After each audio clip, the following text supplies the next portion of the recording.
So you were in school, and then how long have you been driving now? I don't know, what was it, 6 years now, I think? Yeah. It's been 6 years? Yeah. You Yeah. started driving for an owner-operator. Yeah, I was working with Is that a where you- broker within the company, and then kind of fast-tracked through that. Didn't I tell you not to do that in class? I'm pretty sure that's one of my things. Be very careful working for other owner-operator. I think that's one of the first things I say. It's like the first message. I got a bunch of rules I always say. You in said be class. careful. You didn't I say said be careful. I didn't say don't, because there are some good ones. No, Gene hooked me up with a really good guy. He, got me experienced, and maybe focus on the craft, I guess, of flatbedding. Yeah. I guess, and this gentleman believed in me, and we kind of worked towards it. You did a good job. You applied your training, Mm-hmm. and you were workable. That's the best way I can describe it. Yeah. No problems with owner-operators as far as getting paid or any of those kind of things? No? So you found a good one then? Yeah, he was good. He was fair, and he tried to be accommodating, and I kept my head down. I worked. And, Okay. All right. That's good. That's good. Okay.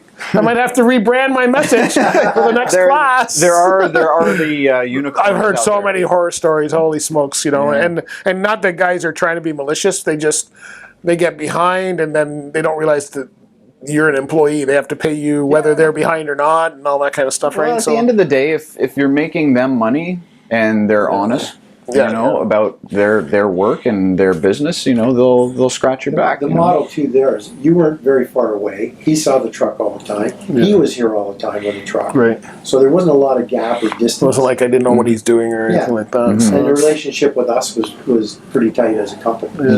Everybody kind of kept an eye on each other. So now you have your own. How long have you had your own? I'm on my second truck. You're on your second truck, just Yeah. moving along. So I had, what year was it? I can't remember the year. It was an International Eagle, Okay. 9900i, and with a big cat. Didn't I tell you not to get into owner operating? This guy didn't listen to a word I said in class. Like that's Well, again, the carrier had a lot of faith in me, right? So that's kind of the end game. I wanted to have my own truck Yeah. and get on the road and do my thing. And so now I'm on my second truck. It's 2015 Mack CXU, and got to pay that one off. It's another 5-year plan kind of thing. Once that's done, and I might jump into another truck. I might just run with this one for a little while, but as long as the wheels keep turning and I make money, and that's kind of the plan. So right? how did you transition from driver to owner operator? Like did you was that always the goal for you to become an owner operator? Kind of, yeah. Like I didn't.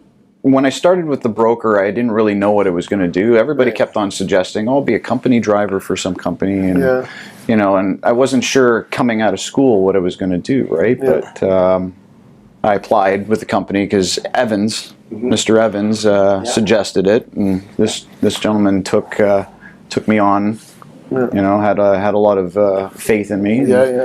And then from there, I kind of understood how everything worked as far as brokerage and owner-operator and stuff, and I kind of aspired to do that at some point, right? So these guys believed in me, and they helped me get into my first truck, and then Part of it was worked my way too up. is when you transitioned, the work didn't change. No, It's not like you went from being driving for a broker doing some work and then being an owner operator doing different work. So I think that's one of the things I've seen. And guys will buy a truck and then they'll try to change. Don't change. Yeah. Keep your work habits. Keep what you were doing. It's like muscle memory. You got to remember what it is, right? Know what you're doing all the time. Get in the rhythm of being an owner operator. And then, so the people that do that generally are successful. Right. So you've been able to do it really well. Well, granted, you guys threw me into Expedite, and it's probably the best thing that could have happened, right? Came along, you were the right fit. Yeah. Part of it is fit, right, Bruce? It's got to work for all of us. Yeah. You've been a good fit for that. So what do you haul now? So you're still on Expedite division now? Expedite division. I did a bit of tandem during the first COVID lockdown, which was interesting. I was running up the East Coast and doing all that stuff, chemical food grade, which people need, right? And, but Expedite Ultra Heavy is pretty much my go-to now. So what do you haul? If you're hauling Expedite, someone needs a tractor in a hurry, or what do they need? A coil of steel yesterday, or what? Mostly steel. Yeah. Mostly steel?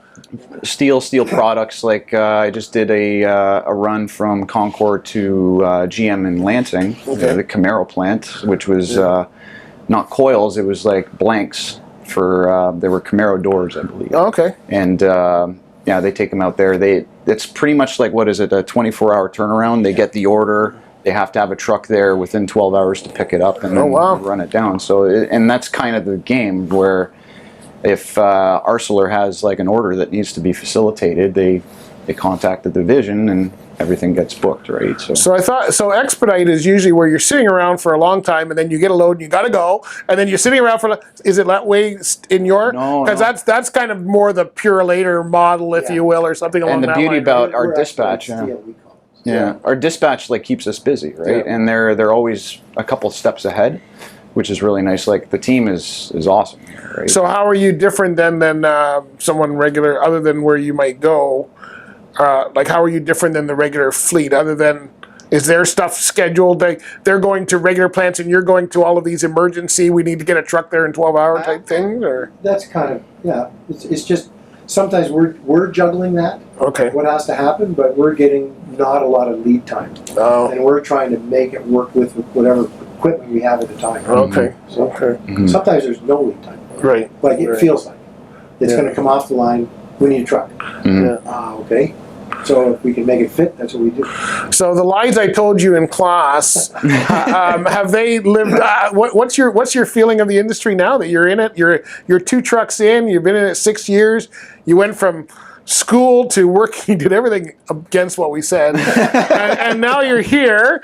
Like, is it? Would you tell the people coming up behind you in class? Because you know in class there's people there who don't think you can make a dime. There's other who have these whirlwind. They're going to own the company by the end of the quarter. Yeah. Like, what's it for you? What's your thoughts on the transportation industry now that you've been in 6 years? Well, I mean, I know that it's all comes down to the individual too. Where I know with your class, you were always saying like, be there early. You know, Yes. the worst. See, time management. The worst that's going to happen is you're sitting around before your appointment. That's right. You know, you could always fill your time, et cetera, et cetera. So I kind of really used that. Yeah. And I always like being punctual for stuff too. And then you got some guys in the industry, I'm not saying with our carrier, but like I see it happen with a lot of other carriers where, you know, guys will sleep in and they won't make their appointments, and then they get bumped until either the afternoon or the following day and stuff. And Whenever I get there is when it gets there. Yeah. That's the saying used to be, right? And you can't really efficiently make money doing that, right? No, you can't. Yeah. You're always And they waiting. say in the industry, if the wheels are turning, you're making money. If they're Right. not turning, you're not making money, right? So, Yeah. and having a good team behind you as far as like doing appointments, covering your brokerage and your customs and all that stuff, it some carriers are good at it, some carriers are not, right? So, and it's communication, it's an individual thing, and you know, circumstance obviously, but you do your best to try and navigate around that. So what? Dispatcher gets to know you and what you're capable of. Oh yeah. And you try to work your capability. Yeah. What's the family work-life balance like being an owner-operator? Do you have to carve that out yourself? Does it naturally fall in? Like some fleets, it naturally falls in just the way their freight operates, but there's other fleets where you kind of got to carve it in because they'll keep you going all the time. So. Well, I mean, they're pretty flexible as far as like if I need time off, I'll tell them I need time off. There are the occasional months where it's been really good, so I'll take like a 4-day weekend here, a 4-day weekend there. So it's just it's back and forth. Yeah. It is kind of challenging, and I know that I can't always be home. Like it's not like my wife, for example, she works. Well, currently she works at home, but she works within the city. So if something happens with the kids, I can't teleport back to Ontario to be there, right? So yeah, it's challenging, but I mean, having an open line of communication with not only my family and the carrier, we kind of make it work. You know? Yeah. Do our best to be supportive. And it doesn't always work, but I mean, it is the nature of the business. Are you spending all your off time working on the truck? That's been the thing, right? Hey, now that I'm home for the weekend, I get 34 hours of the last truck, turning wrenches. Yes, for sure. Yeah. This one, not so much, just because it's really new and a lot of the stuff was covered with warranty. But a lot of my free time, I try and allocate it to the family. And it doesn't always happen because you know you got to run a business too, right?